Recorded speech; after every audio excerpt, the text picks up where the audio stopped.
Bonjour, moi c'est Gratien. J'ai 17 ans et je vais te raconter mon histoire.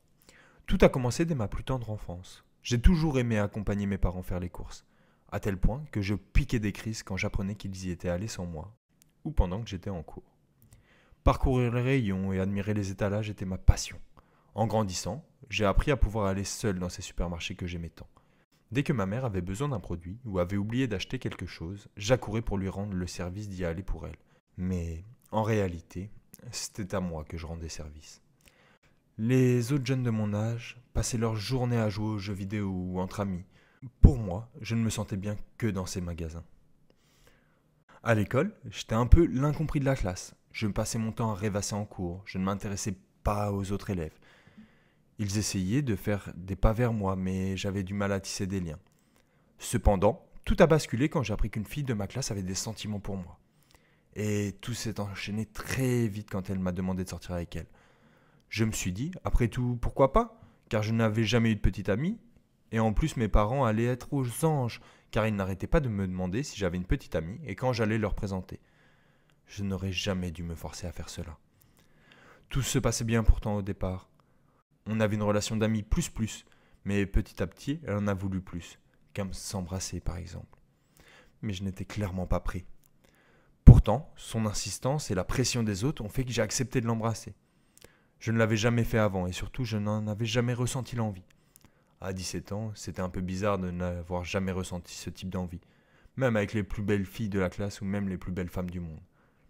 Et à partir du moment où on a commencé à s'embrasser, tout est parti de travers. Je me sentais mal à chaque fois qu'on devait se voir. Je craignais le moment où nos lèvres allaient se toucher. Pourtant, je la trouvais belle, intelligente et tout plein de qualités, mais ça ne collait pas. Plus tard, j'ai compris pourquoi. J'ai d'ailleurs dû la quitter. J'avais des maux de ventre à chaque fois qu'on devait se voir. Ce n'était plus vivable.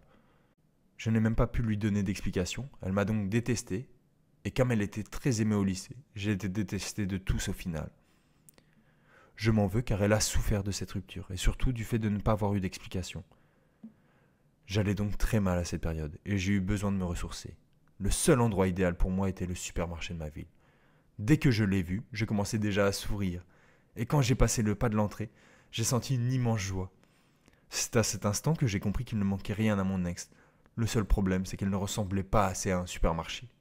J'ai saisi que je ressentais ce dont parlaient tous les autres garçons, mais pas envers une fille, mais envers un supermarché.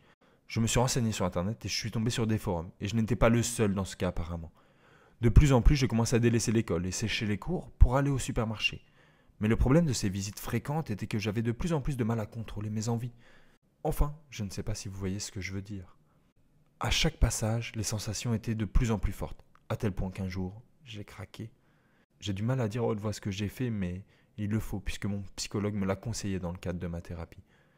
Bon, du coup pour tout vous dire, un soir, je suis revenu avant la fermeture et je suis resté enfermé dans les toilettes jusqu'à ce que les agents chargés de fermer le magasin partent. Je me suis senti rempli d'un sentiment de plénitude. J'étais seul à seul avec ce supermarché qu'auparavant je devais partager avec une foule de personnes qui n'arrivaient pas à saisir sa beauté. Et en même temps, je ressentais un désir de plus en plus grandissant.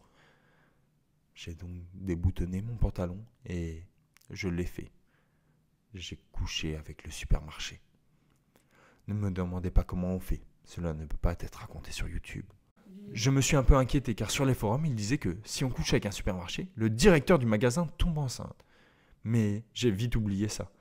À partir de ce moment, je me suis enfin senti vivre et j'ai croqué la vie à pleines dents. J'étais souriant, sociable, j'ai totalement changé.